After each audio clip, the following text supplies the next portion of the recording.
Hello, everybody. Hello, YouTube. Hello, art history enthusiasts and visual culture aficionados. It's me again, Miss M, and I'm back with yet another video. Today, what are we gonna do today? Today, I'm just gonna talk. I think I'm just gonna talk today. I feel like talking. I just feel like talking, okay? And I know a lot of you have been contacting me in DMs and what have you, and you're all very concerned, and and I appreciate it so much that you're all so concerned about me. I'm okay, physically. I'm okay. I'm alive and I'm well. Yeah, I'm out here in LA. No, I haven't been affected by the fires. I do know some people who have been affected by the fires, but, no, I don't live in that area. I don't live anywhere near that area. But I did see like a lot of ash, and the sky looked like it was the end of the world, when those fires were like active and, what have you. It looked like very dark storm clouds in the sky, okay? And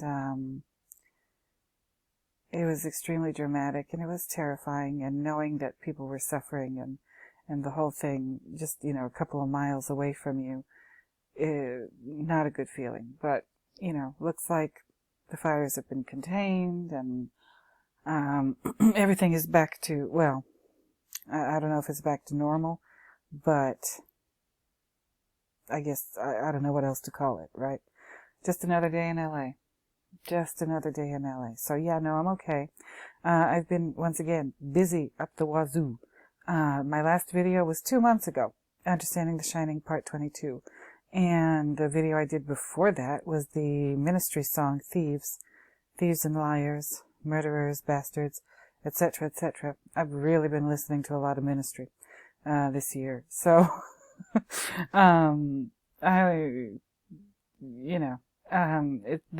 it's gonna influence my work and my research. I haven't been busting out videos as often as I would like, and I apologize for that. My workload and my work schedule for the last year plus has been loco. Absolutely, plumb loco. But, I think I'm going to have to start doing hopefully a video a week for you all. And I'm going to talk about whatever I want to talk about. I'm going to be nice. I'm going to be polite. I've seen some comments recently, and I'll show you, right? I'll show you, the comments. Some of them complimentary and kind and good. And some of them, oh Lord, y'all, that if I don't know what's going on with these negative comments. Not a lot of them, no. But these negative comments that I've gotten, please get a life. Those of you who have a problem with my delivery or my mode of doing things. No. Go find another channel. Go find another person. If you don't like me, cool. That's fine. But now, with all that being said, before I really get into it, I must remind you to go and get your cup of coffee, and go cup of coffee, hot coffee, iced coffee, flavored coffee, unflavored coffee, black, cream and sugar, cream, no sugar, a latte, one of those flippity floppity floop coffees with a lot of cream and flavoring, and basically, a milkshake with caffeine. I love them. No, no shade to anybody. I love those. But get your coffee or your tea if you happen to be English.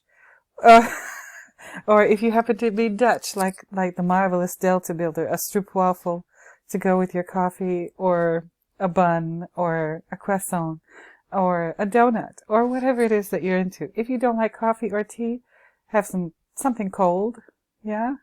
Or, a cocktail. Whatever it does that does it for you. Get a glass or a cup of that and sit down and enjoy whatever it is I'm about to do, because I don't know. I have a little setup here going on, but I don't know. And one of the people who expressed concern in the DMs, and no, I haven't answered any DMs.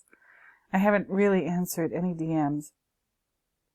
My brain has not been working quite well.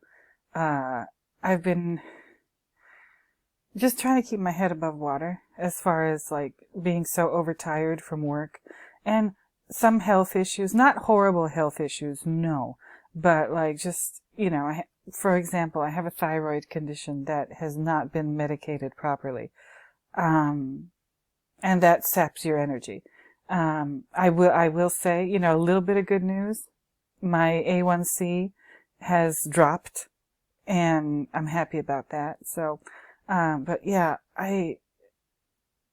crazy busy, up the wazoo. So this particular video is dedicated to one of the people who's expressed concern, a dear, wonderful person.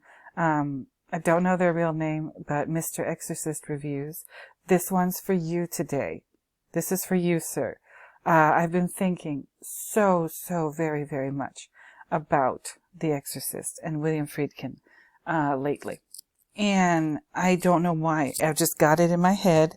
It's like, you know, like some kind of brain virus that has taken me over. And I can't stop thinking about The Exorcist, Mr. Friedkin, and along with Stanley and the late, great Mr. David Lynch. We've lost him. God bless him, and you know, I hope he's happy wherever he is or wherever his soul is. He's made an incredible contribution to cinema and art, as has Mr. Friedkin, who died, I think, in 2023, and Mr.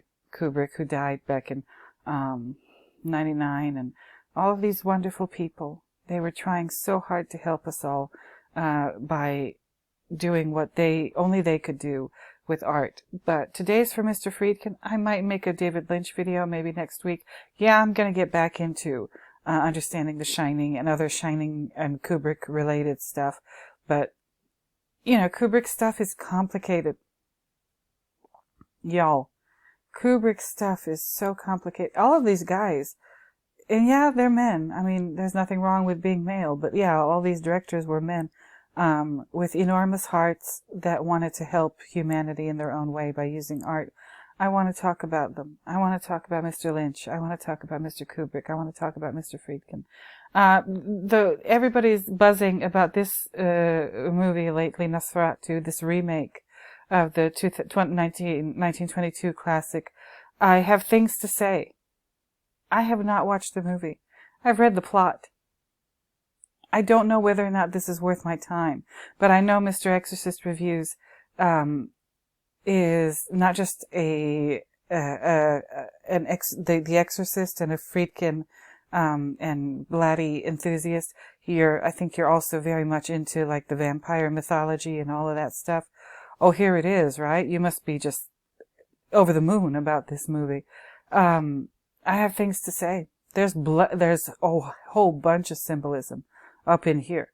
All right. But today I'm not going to concentrate on that, maybe in a future video. And I have been researching and thinking about some stuff. Here it is. Yeah, you can see it on the screen. I won't even say what it is, but this is connected to Stanley, The Shining, everything Stanley ever did, possibly also Lynch, possibly also Friedkin. Yes, this deity. From the ancient world. We've got to get into it. But what am I gonna talk about today? Like somebody in one of the negative comments said, get to the point, lady. All right. Whoever said that, get to the point. No, damn it. I'm gonna do it my way. All right. I'm gonna do it the way I do it. What we're gonna talk about today is not, The Exorcist, but kind of. We're gonna talk about, there it is, this documentary directed by Mr. William Friedkin, The Devil and Father Amorth. All right. And Exorcist Reviews. I'm pretty sure you've probably heard of this one because you're the Exorcist scholar. You're a Friedkin scholar. So you've probably heard of this. And, I want to talk about it. Here's a still and yeah, the subtitles are in Spanish. This is my little copy that I could find. There's Mr. Friedkin in a church, of all places, narrating the beginning of this documentary movie about what? Demonic possession. So before I get into it, let me just read a couple of my comments here. Nice people have been commenting, and some not so nice people have been commenting recently. Ciao, Miss M. This is from Boxy. Hope you and others are doing fine.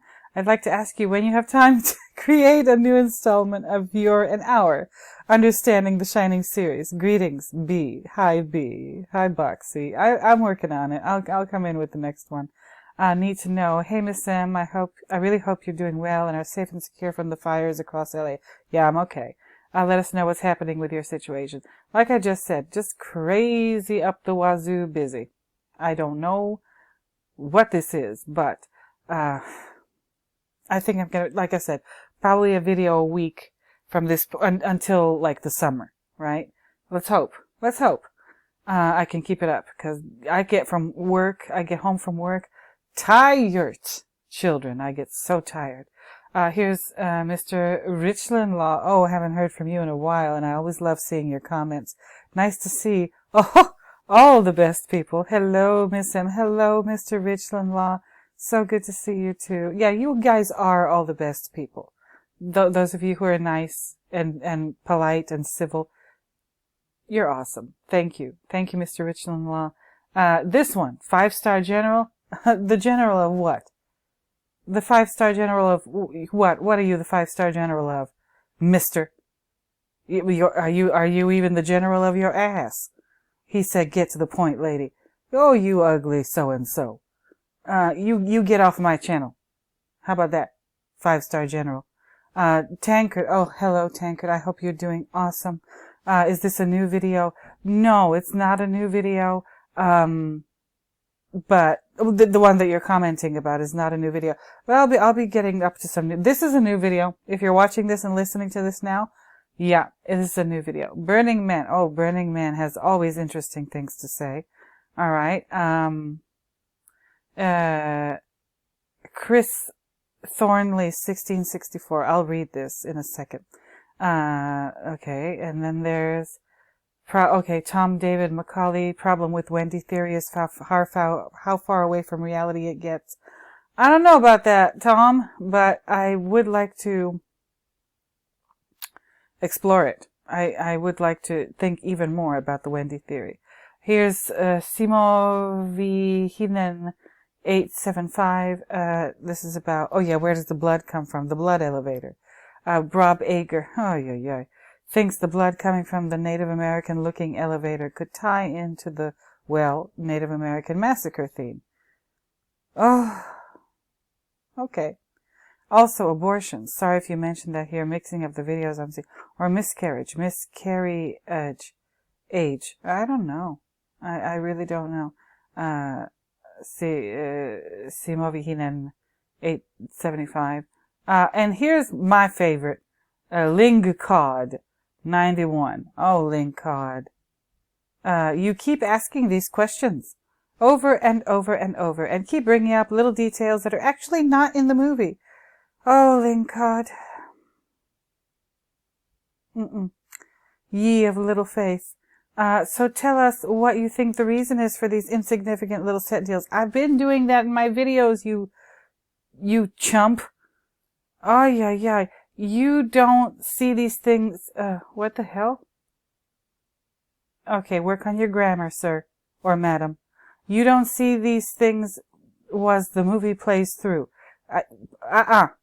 No, that sentence is a nightmare.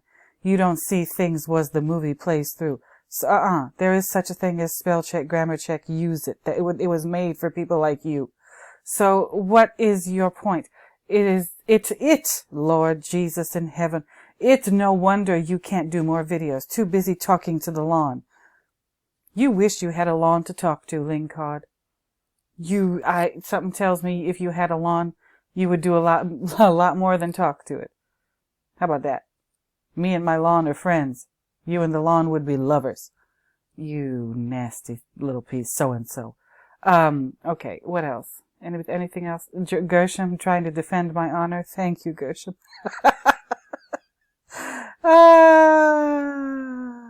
Yeah. And some of these are from a year ago. Oh my God, I've been out of the loop. Chris Thornley.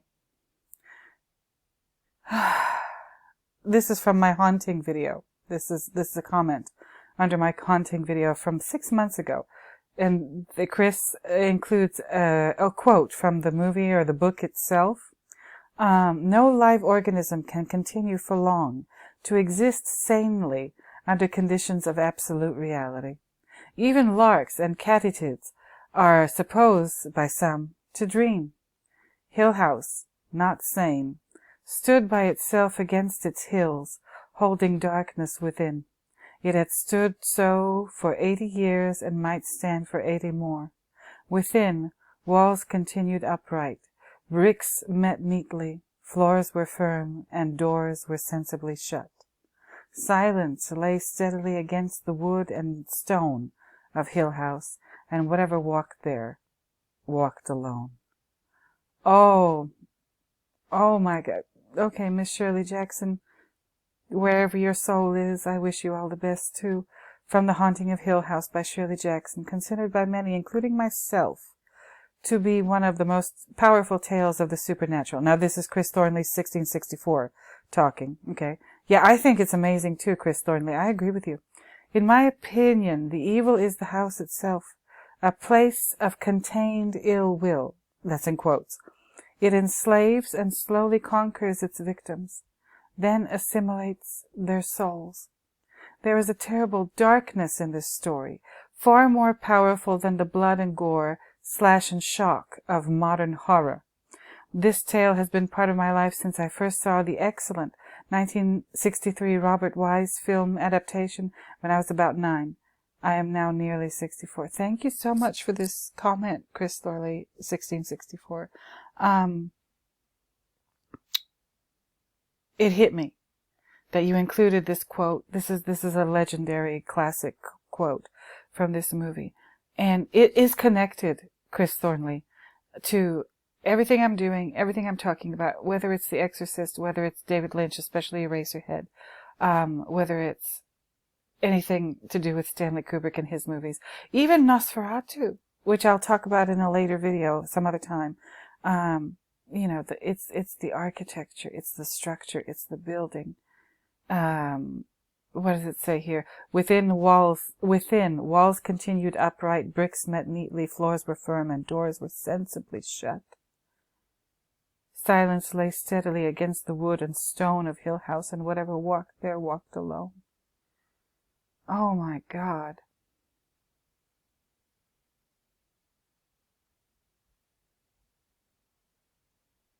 There's so much going on in that quote. It would take, I might have to do a whole video about this. And for those of you who want me to get to the point, get out. That's not what we do here. We don't get to the point. There is no point. Alright? The point is we're all alive. And, you know, let's enjoy it as much as we can. This is my way. This is your way. Yeah? You know, I get too busy talking to the lawn. Yes, I love my grass. Lynn Codd. Speaking of Mr. Richland-Law, yes, I love the grass. Richland-Law. Love it. Anyway.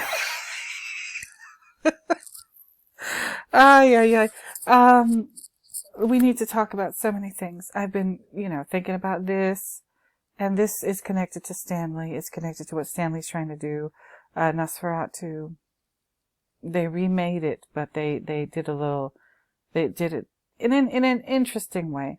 Today I'm going to talk about this marvelous man, William Friedkin, and his marvelous documentary. I don't care what the reviewers said. They're all full of doo-doo. The Devil and Father Amorth. Okay? And I'll read you the first paragraph description here on Wikipedia, and then I'm going to take my own little coffee break, give you a chance to go get a cup or refill a cup or whatever. Get a snack, get a sandwich, have a sandwich. Sandwiches are delicious. The Devil and Father Amorth is a 2017, so Mr. Friedkin died in 2023, so this is 6 years before his death, is a 2017 American pseudo-documentary horror film. Pseudo-documentary? Okay. I mean, it's interesting that they call it a pseudo-documentary or fake documentary. Lord in heaven.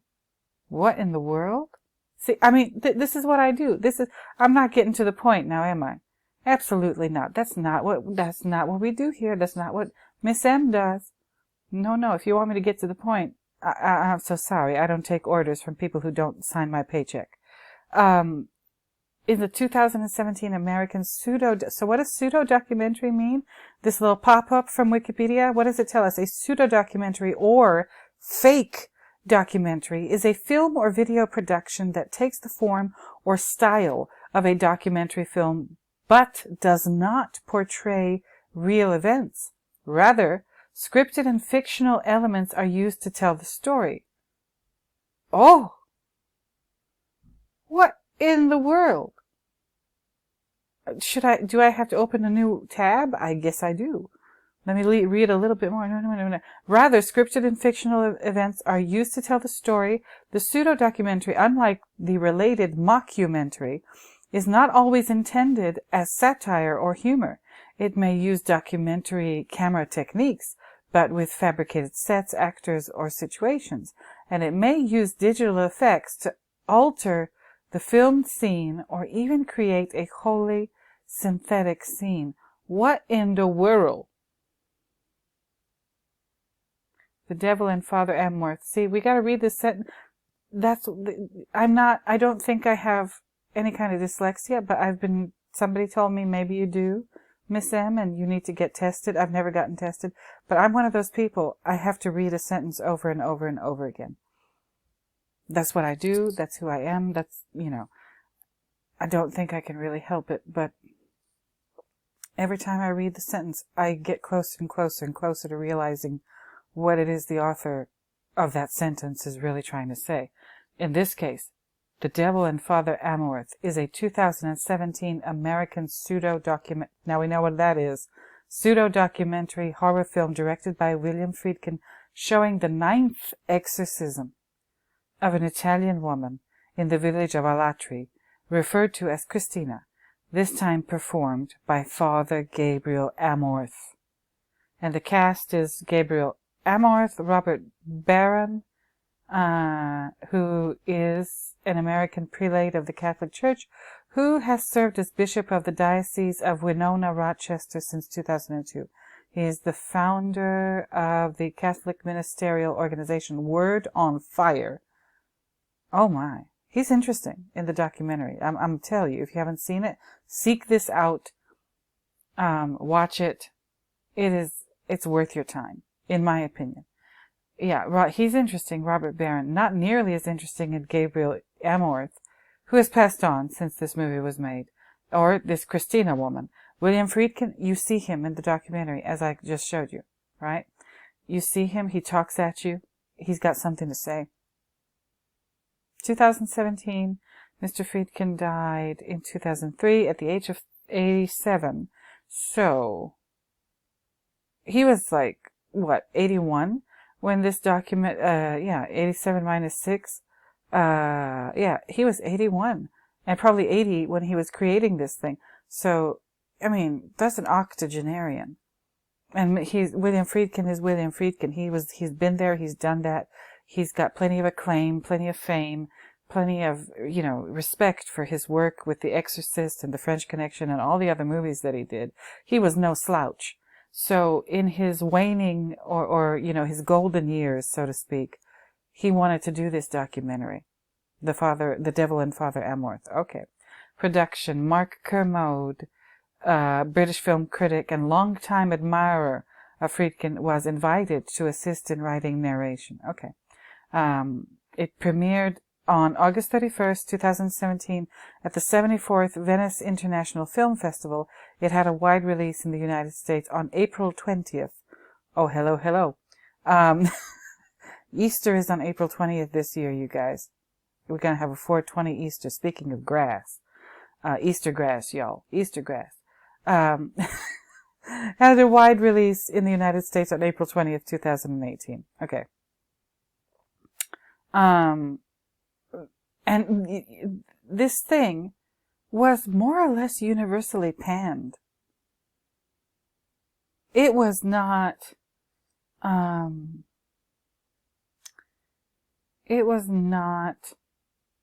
it didn't do well. As far as the critics were concerned and the reviewers, they had no problem showing their disdain and their scorn, and they let Mr. Friedkin have it in the reviews, which I'll read a couple of them when I come back from my coffee break. And as you can see, this thing just didn't do well. No, look at this sidebar with the title of the thing, theatrical release poster, and William Friedkin directed, and William Friedkin and Mark Kermode written, and okay, and look at this, look at this. Box office, 20,000, not million, no, $20,449 is, I guess, how much it made. And on review aggregator website, Rotten Tomatoes, and I'll read a couple of those reviews at you, right? The film holds an approval rating of 44% based on 39 reviews, with an average rating of 4.88 over 10. That's an F, y'all.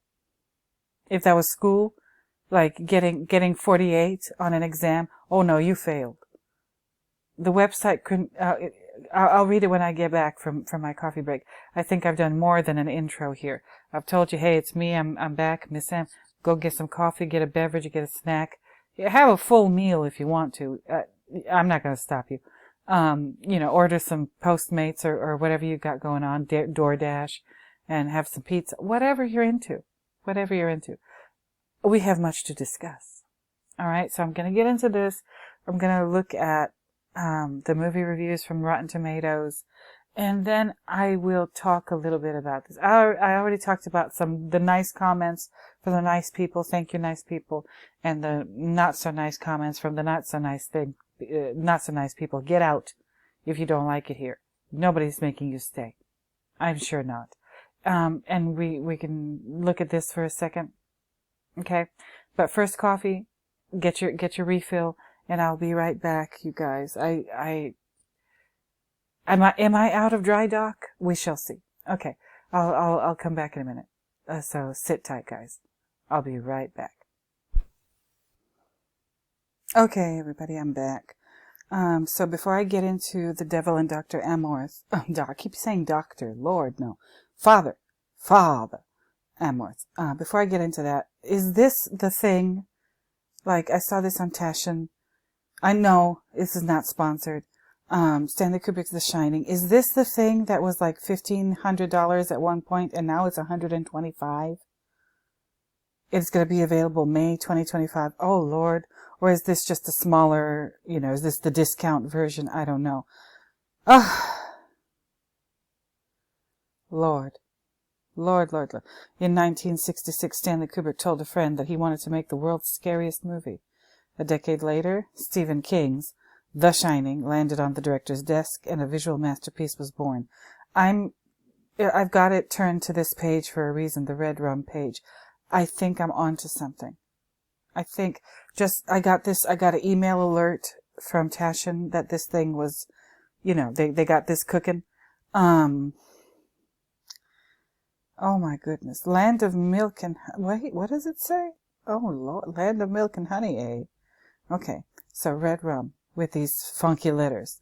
And that's what made me look this up. I will explain in another video, but I wanted to talk about that for a second. Again, thank you for all the comments. Even if they're bad comments, they're still comments.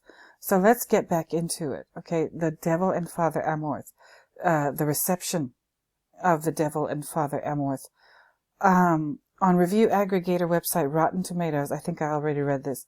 It got an F, 44% based on 39 reviews. The website's critical consensus reads, "The Devil and Father Amorth sets out to interrogate age-old questions of faith, but fails to find enough compelling answers or reasons for viewers to watch." Okay. On Metacritic, the film has a weighed average score of 46 out of 100, based on 16 critics indicating mixed or average reviews. Again, on a test, a 46 out of 100, That's definitely a failing grade. Mixed or average reviews. Robbie Collin of The Telegraph wrote that the film feels amateurish and arguably also exploitative, although perhaps that lends it credibility. In this context, too much polish would almost certainly be the cause for suspicion. Okay. That's an interesting way to say it. Owen Gleiberman of Variety called the film a rather tawdry charade. Really? Okay. Ignaty Vishnevetsky of the AV Club gave it a C- grade, writing, mostly Friedkin does the talking, never missing an opportunity to strain credulity or flaunt his credentials, which in this case begin and end at directing The Exorcist. I mean, listen, Ignaty, you direct The Exorcist. If you think that's if you think that's small potatoes. I mean, no, Friedkin has proven himself many times, more than just The Exorcist. But it's probably his best known film, but it's not his only film, right? And again, the fact that William Friedkin decided to make this thing, again, during the golden years of his life, in his 80s, that tells me something. That really, really does tell me something. So, let's look at Friedkin's page. Work. Right? Work. Again, he died August 7th, 2023. Just, I guess, a couple days shy of his 88th birthday, right? Interesting. Documentary films. He did a couple of documentary films. This is the list. First one is 1962, The People versus Paul Crump. And the last one is 2017, The Devil and Father Amorth. He did some music videos in the 80s and one in the 90s. Television. He directed the Alfred Hitchcock Hour in 1965, an episode of the Alfred. I need to watch that now. I've watched many episodes of the Alfred Hitchcock Hour. I need to revisit this one if it's done by Mr. Friedkin. TV movies. Oh my God. He did stage. He did plays. A play. Duet for one. Unrealized projects. Oh my God. Oh Lord. They shoot horses, don't they? I guess he didn't end up directing that one. A Safe Darkness. Oh, he did a lot of stuff, and there's a lot of stuff he was thinking about doing but didn't do, and his awards and all this stuff. This is somebody who wanted us to have a better understanding of life and our place in the world and the way we're being manipulated and the way that the powers that be are doing it through art. I'm going to revisit The Exorcist. I'm going to have to re-listen to the videos that I did about it to see what I've already said and what I have to add to it. Here's the page about The Exorcist, 1973 American supernatural horror movie, directed by William Friedkin from a screenplay by William Peter Blatty based on his 1971 novel. Okay. And The Devil and Father Amorth. In this documentary, William Friedkin says, when I directed The Exorcist, he says, I had never witnessed an exorcism. And he had never witnessed an exorcism, I think, according to what he says in this documentary, until he sees the one that is featured in this documentary. Okay? And he talks about The Exorcist, he talks about the fame, he talks about Father Amorth, he talks about, there's clips of interviews with William Peter Blatty in there. I think William Peter Blatty was dead by this, hold on. I think, he was probably dead by 2017. Yeah, he died in 2017, in January, aged 89. Alright, interesting. Look at this about Blatty. Following completion of his master's degree in 1954, he joined the United States Air Force and served in the Psychological Warfare Division, where he attained the rank of first lieutenant. After service in the Air Force, he worked for the United States Information Agency in Beirut. These are serious people. Okay? Don't make no mistake. These are serious people involved with these films and this novel and everything. So William Peter Blatty, being an author was just one of his jobs. Just one entry on his resume, as far as his work experience and whatever. So, okay, let me read a couple of these from Rotten Tomatoes, right? I mean, okay, so, this person says, with the whole film shot on a static handheld video camera, both the content and execution fail to keep the attention, and at only 68 minutes long, Father Amorth still manages to drag incessantly. Okay. Here's a little bit better review, by somebody called Joe Fryer, the Victoria Advocate. I get the feeling that Friedkin decided to put the footage out there at the last minute, which may explain the documentary's crude form. For those with faith, Friedkin's documentary is downright chilling. Interesting. He gave it a 3 out of 4. Okay, so that's what? A C. Rohan Nahar from the Hindusian Times says, The Devil and Father Amorth is more than just a schlocky oddity. It's a fascinating exploration of the human brain and the power of religion. Interesting.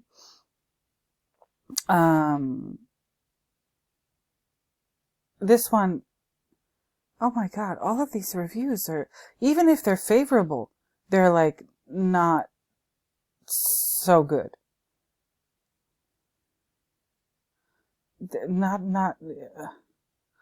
What does this say? William Friedkin's audio-enhanced documentary about an actual exorcism is a lukewarm flop. No, it isn't, sir. No, it isn't. Here it says Octay Edge Kozak, Paste Magazine, 4 out of 10. Friedkin explores the origins of The Exorcist. Not really.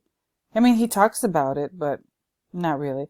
Anyone who's seen even one of the hundreds of documentaries about the making of the classic will not find anything new here. I don't know. This one, Chris Barsanti, Film Journal International, says, a far too credulous William Friedkin goes to Rome to film a supposedly real exorcism in what is little more than an amateurish paranormal TV special. Okay. That's an interesting comment. A supposedly real exorcism. Okay. There is this, what is this? Stephen D. Graydanis, National Catholic Register. There's little, if any, genuinely religious dimension. It's basically a boo movie in documentary form and an exercise in brand reinforcement and exploitation. Again, Friedkin has nothing to prove at this point in his life. He's 81 at the time of this film's release. The Exorcist has cemented its place in cinematic history. There's nothing, he doesn't have to promote it. Not all those years later. It's a classic. People still talking about this movie. Right? Ay, ay, ay. Ay, ay, ay. This film is disjointed. This person says, Cinemalog, Todd Jorgensen. The film is disjointed, even if it raises some provocative questions that are impossible to answer.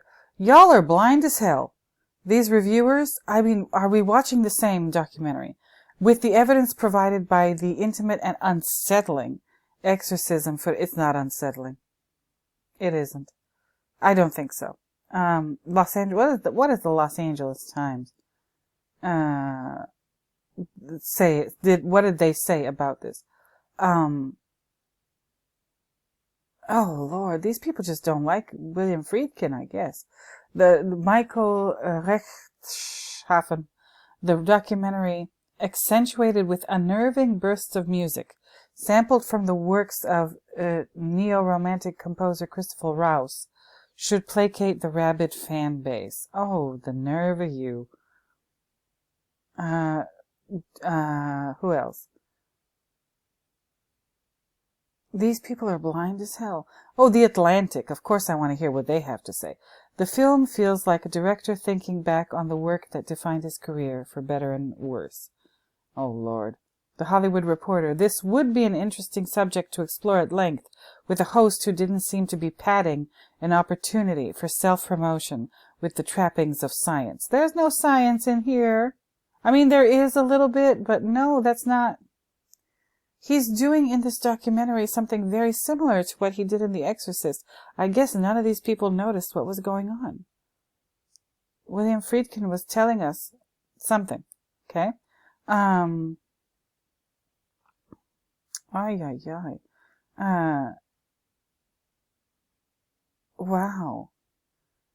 Ultimately, this one, Chris Evangelista /film. Ultimately, The Devil and Father Amorth is less a test of one's faith and more a test of one's patience. Wow. Well, I mean, they're all like this. Even if it's somewhat favorable, it's not very favorable. Like this, like I said, it was more or less universally panned. I don't understand why. I loved it. I absolutely loved it. So he introduces the movie, he talks about The Exorcist, he talks about William Peter Blatty, and he talks about the case that, allegedly, William Peter Blatty, or the case that William Peter Blatty says he based his novel on.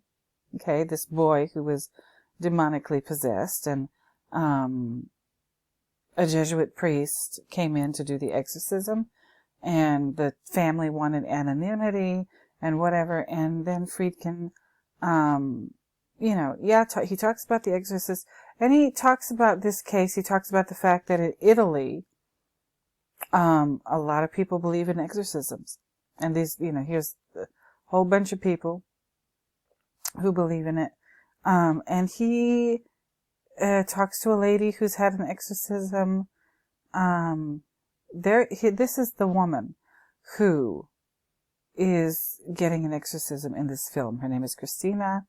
She's an architect. She's wearing a rosary around her neck. Her family is there, her parents, her boyfriend, and this gentleman in the glasses, that is Father Amorth. And he does an exorcism. By the way, this is not Christina's first exorcism. This is her 9th exorcism. She's already, at this point in her life, had 8 of them. And then here comes Father Amorth. And I don't know if Father Amorth did all 8 of them or all 9 of them, but, here he is doing the 9th one. And the footage is kind of disturbing. Yes, she does something. It's not like Regan in The Exorcist. If that's what you're expecting, that's not what you're gonna, see here. And as you look at this, they have a picture of like Pope John Paul II on the table behind Father Amorth, and he's got this sash around his neck. And here's Christina, and right up until we get to, and he did this with just a regular camera, no big film crew, no nothing. Like those were the conditions that they were given for the filming. And it was Friedkin and like an assistant or whoever doing the filming. Okay.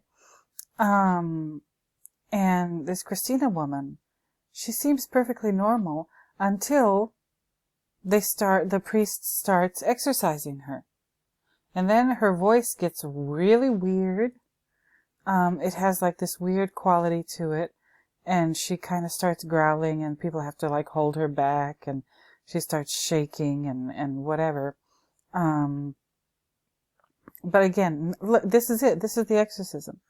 I'm showing you still images, right? I'm red balling through this thing. There's something wrong here. I think Friedkin says, oh yeah, he does believe in this. He does believe that this is possible. He does believe it is possible. Or does he? I'm not sure. I watched this once all the way through, and I was so intrigued, and I thought about it for days after I watched it. And And there is a lot, as you can see, here she is like, she has to be restrained. And the priest, he prays over her, and she starts, her voice gets kind of weird. It has this like weird multiplying, reverberating quality. She doesn't sound like a demon. She doesn't sound like the Regan, or the thing possessing Regan in The Exorcist. No. But it's a weird quality to the thing. And he prays and he prays and he prays. Right? Here she is in her chair. Yeah? This is so weird. And look at all these people that are here. Like, what are they all doing here? Certainly not very much like The Exorcist at all in that regard. Like in The Exorcist, it was just Father Karras and Father Marin and Regan in the room. And, the thing possessing Regan, right? He's reading the rites of the exorcism or the prayers or whatever. And this, as you can see, it lasts a while. Like Friedkin goes and shows this to us. And again, this version that I found, there's no subtitles in English, so I don't know what's being said in Italian.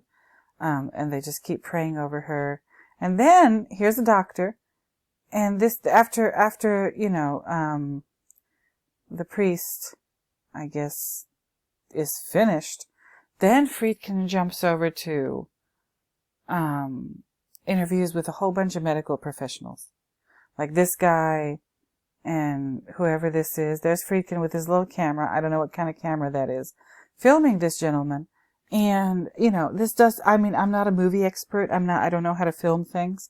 Not even close. But this doesn't look like very, complicated equipment to me. Alright, so and again, a director like Kubrick, a director like Lynch, a director like Friedkin, he is directing this thing and starring in it as the presenter, the narrator. He's showing you pictures of himself. Friedkin is showing you a picture of himself holding the camera and pointing it at this doctor. That means he wants you to see this. Okay? That means it means something. If Friedkin wants you to see an image of himself, footage of himself filming and his interview with his doctor person. All right? Interesting, no? I think it's interesting. And this reminds me of the part in The Exorcist where Regan is going to the hospital. Her mother, Chris McNeil, is taking her to the hospital to get her tested. And that, to me, I don't know if you'll agree, Exorcist reviews, but to me, that, like, everything they do to Regan and everything she goes through at the hospital with all those tests, that is much more disturbing to me than anything that happens during the exorcism in the movie The Exorcist. The spinal tap, that is gross. That is absolutely gross. But, so, he's interviewing doctors of all kinds, and none of these doctors go as far as to say, oh yeah, no, demonic possession is not possible. They say, okay, something is going on. We don't know what it is. And they go so far as to say, okay, like an Italian Catholic gets possessed, maybe because they believe in possession, and they believe that the devil or a demon can enter a person and take over and make them act crazy and whatever. But they say, this is not a direct quote, not even close, but they say, like a Hindu person is not going to be possessed, like a Catholic person. Or if a Hindu person is possessed, if that's like a thing in Hinduism, they're not going to be possessed the way a Catholic person is possessed. They're going to be possessed like a Hindu person is possessed. Okay, so these doctors are saying everything but, the thing. They won't come out and call a thing a thing. And neither does Friedkin. He doesn't say, okay, this is obviously, some kind of,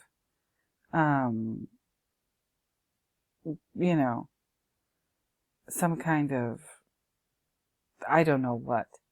I mean, this makes me think of the scene in The Exorcist where, like, when, again, Chris is taking Regan to the hospital, and there's like that meeting that she has with all those doctors in that big room with that big square table. And they say, I think they say to her, Regan's getting worse and worse, and they can't figure out what's wrong with her and whatever. And one of the doctors says, have you considered exorcism? And she's like, what is that? And then they explain it to her, and she's like, wait a minute. You want me to take my child to a witch doctor? Okay. Now, in the movie, it is a movie. It is a work of fiction. The Exorcist is a work of fiction. Maybe it is based on something real that happened.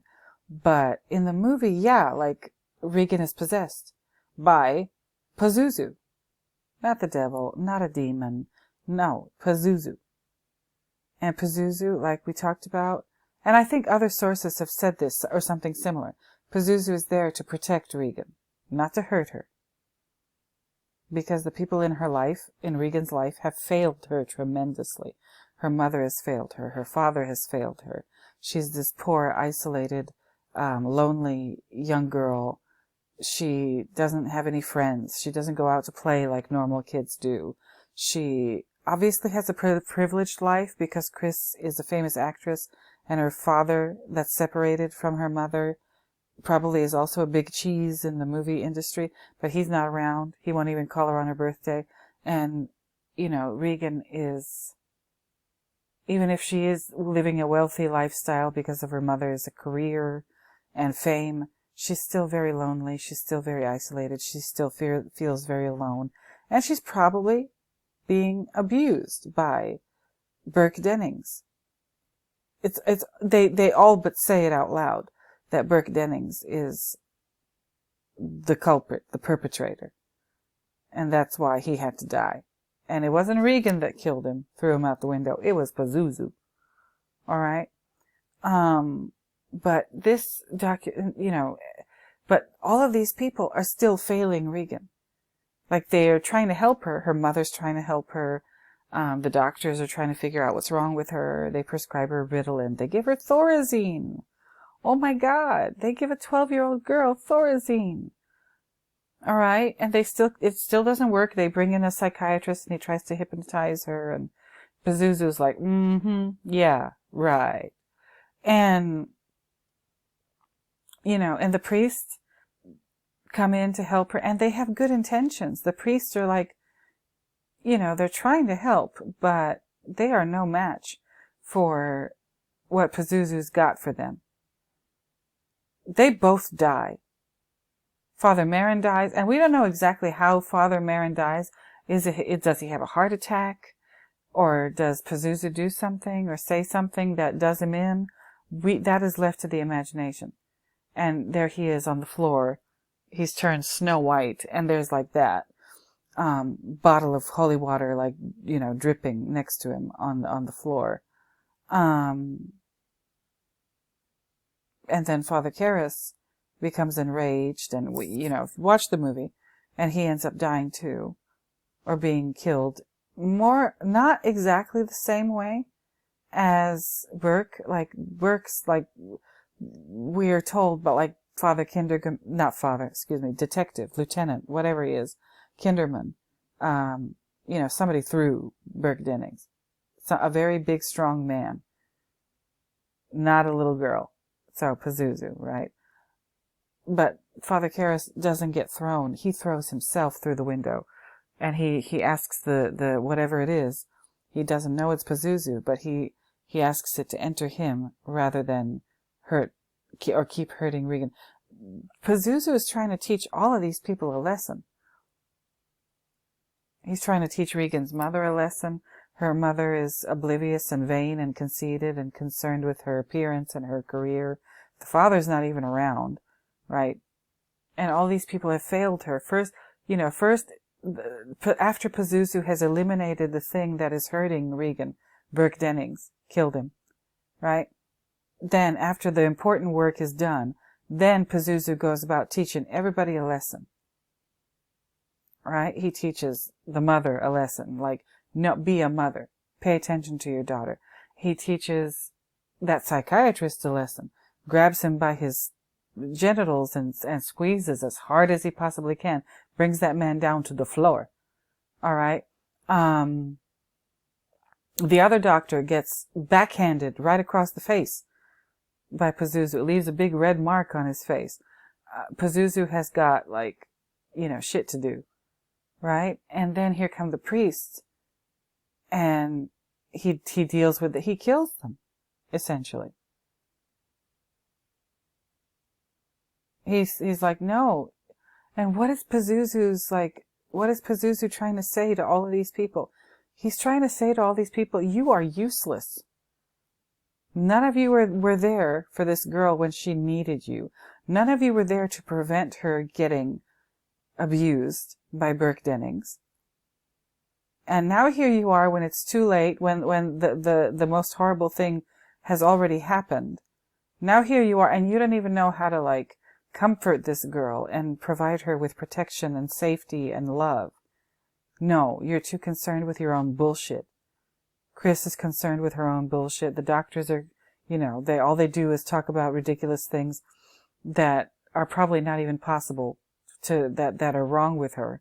And the priests, all they know is their religion. Father Marin, as wise as he's supposed to be, he still doesn't understand the nature of the thing that's possessing Regan. He's still ignorant. After all his experience and everything he's done and everything he's seen, everywhere he's been, he's still ignorant because they're too caught up in their own, like, programming. Even Father Karras, he's not just a priest, he's also a psychiatrist. So he's not just a man of faith, he's also a man of science, and he can't figure it out. Pazuzu doesn't go so far as to tell these people exactly what's going on. He shows them. And a couple of people have to pay the ultimate price with their lives to, learn the lesson.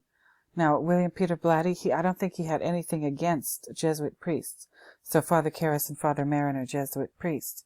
And they're doing what they were trained to do. Father Marin, not Father Karras, but Father Marin is the exorcist in the movie. Like, the movie is called The Exorcist. Who's the exorcist? Father Marin. He's the one with experience. He's the one who knows how to do it. And now, William Peter Blatty, in this movie, he's going to these doctors. Look at all these doctors. And none of them go so far as to say, this woman in the movie, Christina, she's faking. None of them. None of these doctors. That's what, I rambled and rambled and rambled about The Exorcist. I have so much more to say. Look at. This is very reminiscent of that scene with Chris McNeil when they tell her to get an exorcist. Because they can't help Regan. Medical science, whatever they've got, is useless to help her. Here they are, all around a table and watching footage of the exorcism and whatever. You're going to have to watch this yourself to, really see what's going on and absorb this. But none of these doctors, none of these people of science and learning go so far as to say that this Christina woman is a complete fraud. And it becomes obvious. So all of these reviewers here, all of these damn reviewers on Rotten Tomatoes and all of the publications that they represent and write for, these people are either incredibly stupid or, stubborn. Either they're stupid or they're blind. Maybe both. I don't know. Because I read you some of the stuff that they said. I read you, how the movie was received here on Wikipedia. Everybody gave it an F. I think the best grade is a C- from the AV Club. Oh, great. I guess they were being generous. No, William Friedkin says something here without saying it. Look at this. Look at this. And the papers, research, nothing can help. Because, and he's not saying, okay, medicine and science is the way to go. No, science is just as religious and superstitious as religion is. Because these people, all of these men at this table, they've been taught to think a certain way and that way only. They're not prepared to think outside the box. And if their methods don't work, they just give up. If the Ritalin doesn't work, if the Thorazine doesn't work, if the hypnosis and, whatever you do with a psychiatrist doesn't work, then they just say, okay, sorry, can't help you. Call an exorcist. And it turns out the exorcist isn't going to help either. So because none of these people are addressing what's really going on. Regan was being abused, and her behavior is maybe a sign of the trauma that she's endured as an abuse victim. Okay? Nobody wants to even consider the possibility in the Exorcist movie that Regan was being very heinously abused by a man. I'm not saying the thing out loud, but I think you know what I mean. Very heinously abused by a man like Burke Dennings. That means, he was alone with her. Why was he alone with her? Why was he in her bedroom? Okay? And none of the people in The Exorcist, the doctors, Chris herself, nobody wants to, address that. For some reason, they can talk about demons, they can talk about medicine, they can prescribe her with this, that, or the other pill, medication, they can put her through all of these horrific tests that violate her body and everything, but they can't even consider the possibility that Burke Dennings violated her. I don't know why. But none of these people, the doctors, the priests, nobody is there to fix anything. Because they can't fix it because they refuse to address it. They're all just going by a script. Whether it's the doctors, whether it's the priests, they're all sticking to their training. And there's this guy, Robert Barron, Archbishop, Los Angeles. Okay.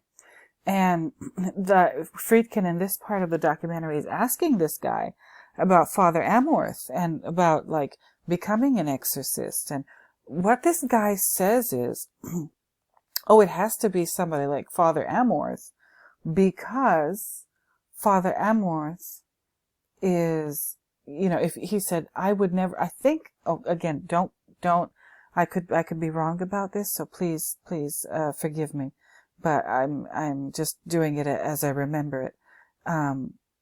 This guy, Robert Barron, he says, I would never attempt to become an exorcist.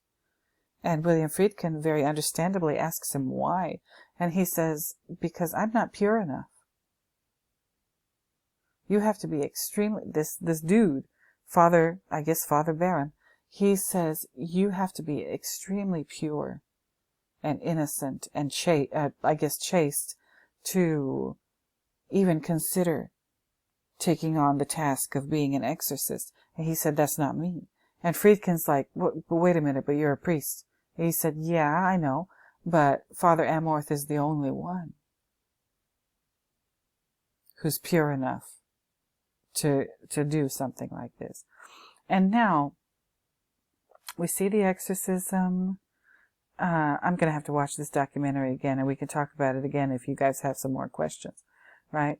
But he's Friedkin. Look at this man's face. He is not being. Maybe he's not lying, but he's also not being honest. This priest, no way in hell. And then we look at this, right? And this is the money shot, as they say, right? in the movie, in the documentary. After he's, I guess, exorcised this Christina woman for the 9th time. This is this lady's 9th exorcism. And then the family, like I think this is Christina's father, he sits down so he can get a blessing from Father Amorth. And Father Amorth gets to blessing this guy, right? Gets to work. And then Christina, let me see. Yeah, there she starts in again. Like they thought, okay, they're done with her for the day. She's been exorcised. They cast out the demon or whatever, right? And oh no, the second that anybody else is getting any attention in the room, like her father getting blessed by Father Amorth, she starts in with the, carrying on again. And as she's carrying on, look at her. She's doing the most. And she's got a rosary that looks like it's made out of, like, candy. Oh, my God. Ugh. Y'all, I think I've told you in the past, and I'm not ashamed of it or anything, but I happen to have been raised Catholic. All right? I have opinions.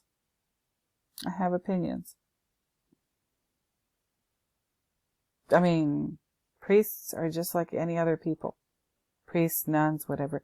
Some of them are really good, awesome, wonderful people. Some of them are not.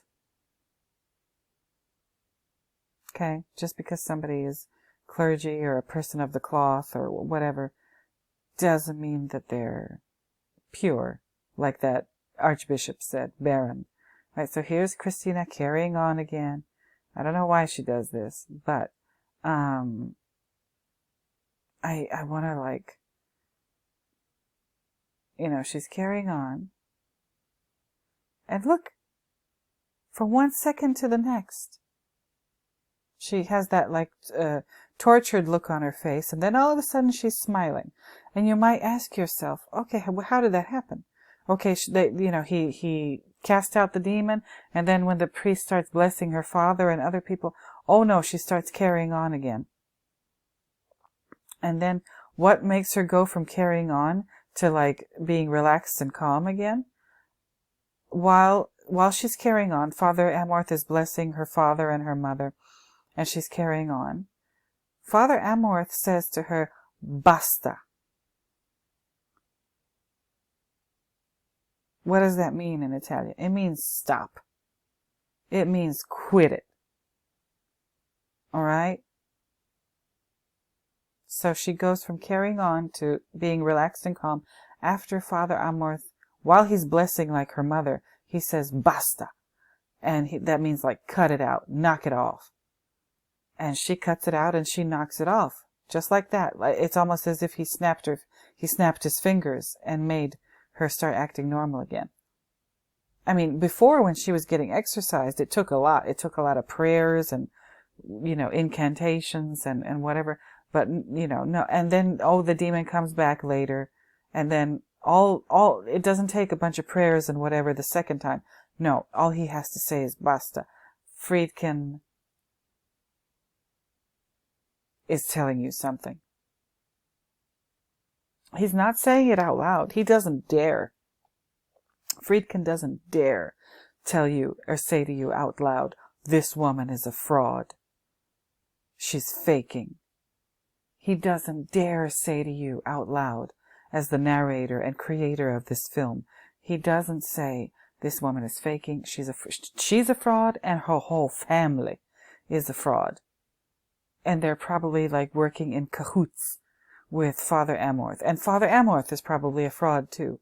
If all it takes for her to stop carrying on is for him to say, knock it off, that means it's a show. That means she's putting on an act. This is all a sham.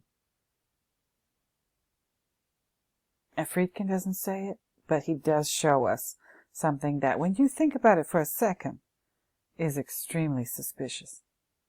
How does she go from possessed to not possessed? And all Father Amorth had to say is, knock it off. Cut it out. Stop it. Oh, Lord. And then the most interesting part of this movie is the part that Father Amorth, not Father Amorth, the part that Friedkin doesn't film. because he didn't have the opportunity to film it. So he just tells us, he just verbally narrates what happened. And I'll tell you about that. I need a coffee break. I'll tell you about that after I get back from my coffee break. And I think I'm going to wrap up the video after that. I've had you, drinking coffee and whatnot for over an hour so far. But I really, really wanted to discuss this. There's a lot to discuss. I hope I say what I wanted to say. I don't know what I really wanted to say, but I feel it within me. I need to express something about this. That is not easy to articulate. And yeah, maybe it's because I'm not good at articulating things and I'm not good at getting to the point. Ugh. But also it's not easy to get to this, to get to the point with something like this. Friedkin was a genius. All of these idiots who reviewed this thing and gave it a bad grade. These people are stupid. Either they're stupid or they can't say, oh, okay, Friedkin blew the lid off of something with this documentary. This is William Friedkin. This is not some little, film school reject. No. This is William David Friedkin, born August 29th, 1935, and died August 7th, 2023, and made all of those movies and made the classic Exorcist film that people are still trying to figure out, and they're still talking about it to this day. No, this is not some little nobody. This is not some little, dude with a little camera who doesn't know what he's doing. This is William Friedkin. Okay? He knows exactly what he's doing. He knows exactly how to frame a shot. He knows exactly how to communicate through images and moving images, film. He's trying to tell us something. Okay, and I'm gonna wrap it up when I get back from my coffee break. You guys, hopefully you're still with me. If you're still with me after an hour and 12 minutes, oh, you're awesome. Thank you for being here. Thank you for staying this long. Let me go get my coffee, have a sip of coffee, and I'll be right back. Okay? So, hold on. I will be right back. Okay. All right, you guys, I am back. Hope you had a chance to get a fresh cup of coffee or a refill or whatever. And like I said, I'm going to wrap it up. And what I was saying before I took my own coffee break was that this might be the scariest part of the movie. The part that we don't see. So, because William Friedkin didn't film it. He had a meeting scheduled with this Christina woman and her boyfriend. And they were to meet inside of a church, in this town here.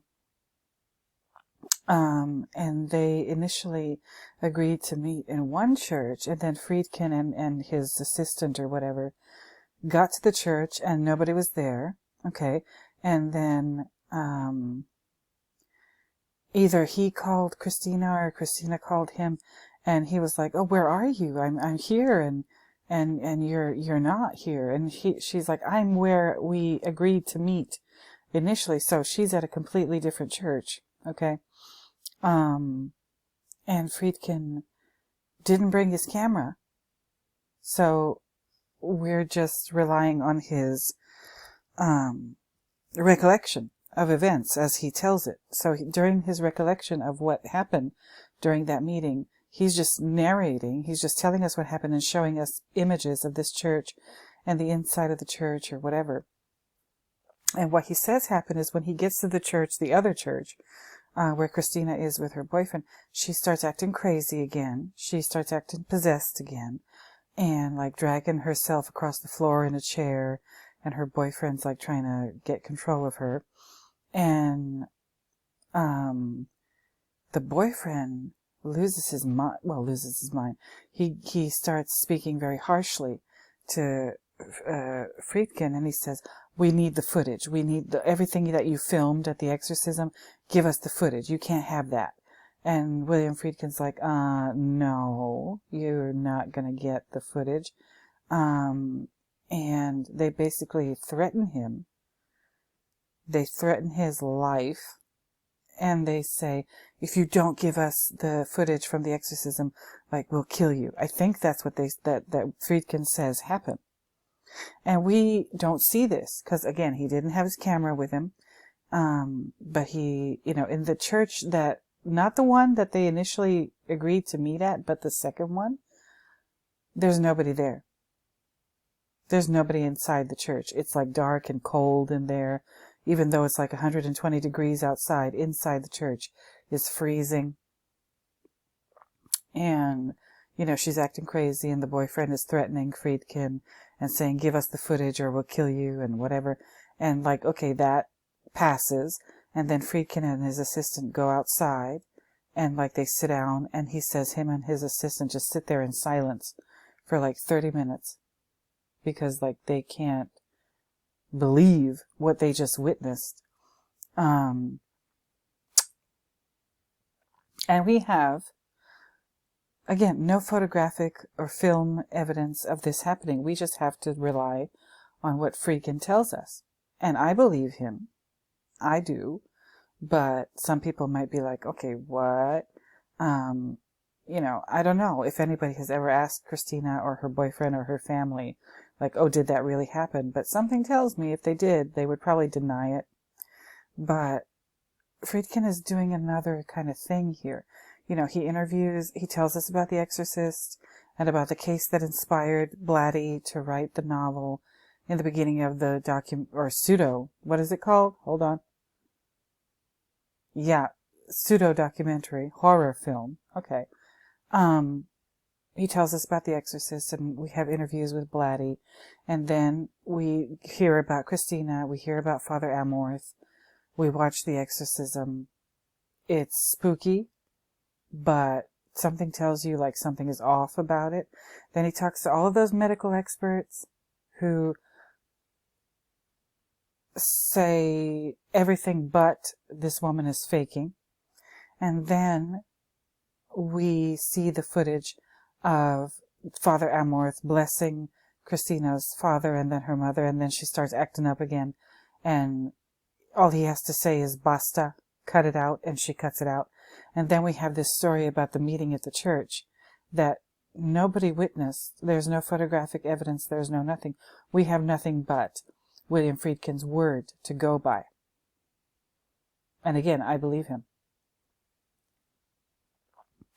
So, just like those doctors said everything but, this is either fraud or a mental illness, not really possession. Friedkin basically says the same thing. He just doesn't say it out loud. He shows us. He shows us that these people are, Christina, her family, and Dr. Amorth are not to be trusted. This is extremely fishy. This is extremely weird. This doesn't make sense. It looks way too much like these people are deceiving, or trying to deceive William Friedkin. William Friedkin doesn't say that he doesn't believe Christina. He doesn't say that he thinks she's lying and putting on a show, and that he thinks that Father Amorth is lying and putting on a show. But it's pretty obvious that, in my opinion, it's pretty obvious that that's how he feels. That's what he thinks. And what is all of this? Like I said, this movie, this documentary, pseudo-documentary, universally panned. Like, I'm not even sure what I watched. Like, it says pseudo-documentary, the definition. A film or video production that takes the form or style of a documentary film, but does not portray real events. So, like, if it's a pseudo-documentary, Devil and Father Amorth, are we looking at real events? Are these all actors? I doubt it. But maybe they're not actors, but they're real people putting on a show. Not like actors are real people, but no, they're not performers, but they are putting on a show. And I think that William Friedkin is in a very kind of roundabout way telling us that without telling us that. And he doesn't say it out loud. When he talks about his experiences and what he's witnessed and what he's, maybe read about or heard about, he doesn't go so far as to say, oh, are these people just full of it? Are they lying? No. But he shows us this case, this 9th exorcism of this woman who just keeps getting possessed again and again and again. So, I mean, if exorcism is a thing, right? Father Amorth was called, hold on, wait a minute, let me show you a little bit more about this guy. Gabriel Amorth was an Italian Catholic priest, of the Paulines and an exorcist for the Diocese of Rome. And the Paulines, I researched them a little bit. The Society of St. Paul, abbreviated SSP, and also known as the Paulines, is a Catholic clerical religious congregation of pontifical right for men founded in 1914 at Alba, etc., etc. Okay? Kind of interesting organizations. The fact that they're based on St. Paul tells me a lot. I'm not going to go into it now, but it tells me that this might be a collection of shysters. Amorth, along with 5 other priests, founded the International Association of Exorcists. It was founded in 1994. Okay. His work in demonology and exorcism gained him international recognition. Oh, how interesting. Over the course of his career, Father Amorth claimed to have performed tens of thousands of exorcisms, at least 60,000, and became one of the most prominent and controversial figures in the Catholic Church in the modern era. He died in 2016, I guess. So I guess the Friedkin filmed this, I think, the year of his death, or like the year maybe before his death. Okay.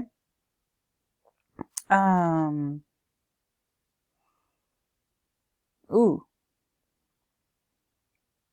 And this is an interesting quote from Amorth's Wikipedia page. It says, Edward Peters, a professor of canon law, finds Amorth's claim to have personally performed 30,000, I thought it was 60,000, but never mind, 30,000 exorcisms over 9 years astounding, even accepting Amorth's claim that only 94 of his 30,000 exorcisms represented full-blown possession. That would have required roughly 1 case a month to be thoroughly examined and processed over 9 years with hardly a break. Okay. To account for the high number, Amorth purported that a person might be possessed by more than one demon at once, sometimes numbering in the thousands. He also attributed the number of exorcisms performed to his opinion that people have lost faith, and superstition, magic, Satanism, or Ouija boards have taken its place. Ouija boards play a prominent role in the film The Exorcist, have taken its place, which then open all the doors to the presence of demons.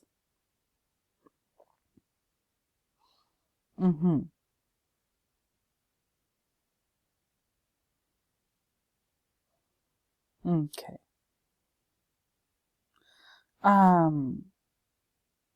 That something is wrong.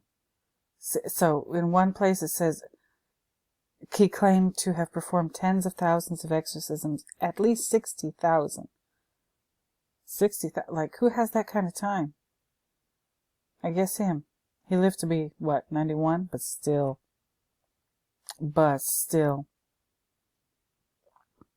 I don't know. I just don't know. This guy's real fishy. And anybody connected to him, including this Christina woman and her family, fishy. Real fishy. So William Friedkin says everything but this man is a fraud, and this woman, Christina, and her family, they're a fraud. And he lets the audience figure that out for themselves. He doesn't preach. He doesn't lecture. He lets you, the viewer, look at this and maybe come to your own conclusion that at the very least something is wrong here. Or that, you know, whatever they're telling us, Father Amorth, Christina, whoever, it's questionable. Okay?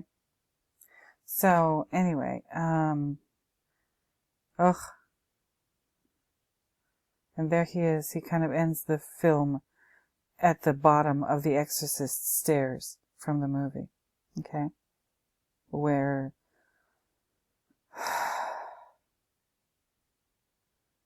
both Brooke Dennings and Father Karras meet their end in the movie.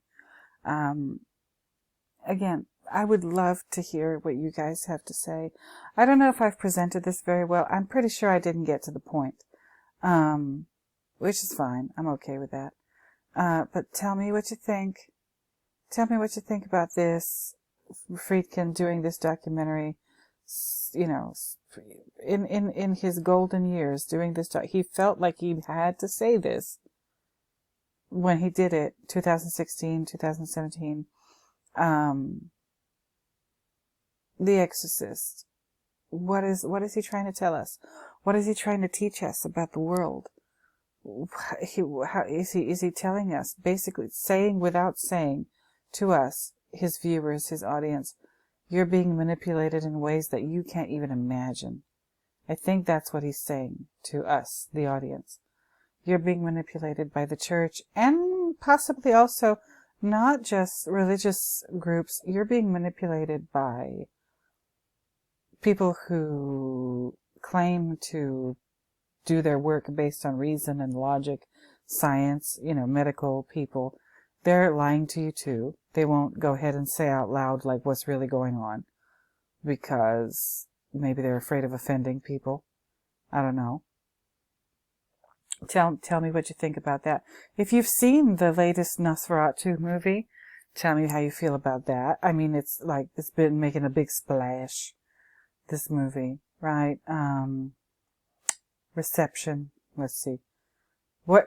Rotten Tomatoes. Oh, Rotten Tomatoes gave it a good solid B. Okay. All right. Tell me what you thought. Tell me what's going on with the Nosferatu movie. Looks interesting. Looks interesting. I will maybe do a video just talking about the plot from Wikipedia. Tell me if you know anything about this deity, right? I'm going to connect that to definitely The Shining and Kubrick's work, and maybe also Lynch. I'm going to have to do a Lynch video and, you know, pay my respects to him in that way. You guys, I missed you. I thank you for all of the messages, all of the DMs, all of the comments, and everything. I appreciate it a great deal. I know this isn't or hasn't been a very high energy video. I don't have a lot of energy. I'm trying. I'm really, really trying. But, and again, I've gotten an idea from this page here, and I might explore it in the future. I don't know how soon I'll be doing another installment of Understanding the Shining. I gotta get in the mood because I gotta get those slides together for the PowerPoint presentation. And again, I've been extremely busy. Hopefully I'll be back with another video next week. Alright. Hope you guys are doing great. I'm okay. I've been better, but I've also been worse. My allergies are out of control. And I'm gonna mow the lawn tomorrow. Oh, it's gonna be a mess. But you guys, you know, thank you for being here. If you're watching, if you're listening, I don't have very many subscribers, but the few I do have, I appreciate all of you a great deal. Thank you so much for being here and commenting and whatever. Hope you enjoyed the coffee. Hope you enjoyed, you know, listening to me blather on, and not get to the point. So, how do I usually sign off on these videos? I'm just gonna, cut it out, stop talking, basta. So until next time, you guys, until next time when I find yet another reason to talk at you in one of these videos, I'm gonna go ahead and bid you bye-bye. So, bye-bye, everybody.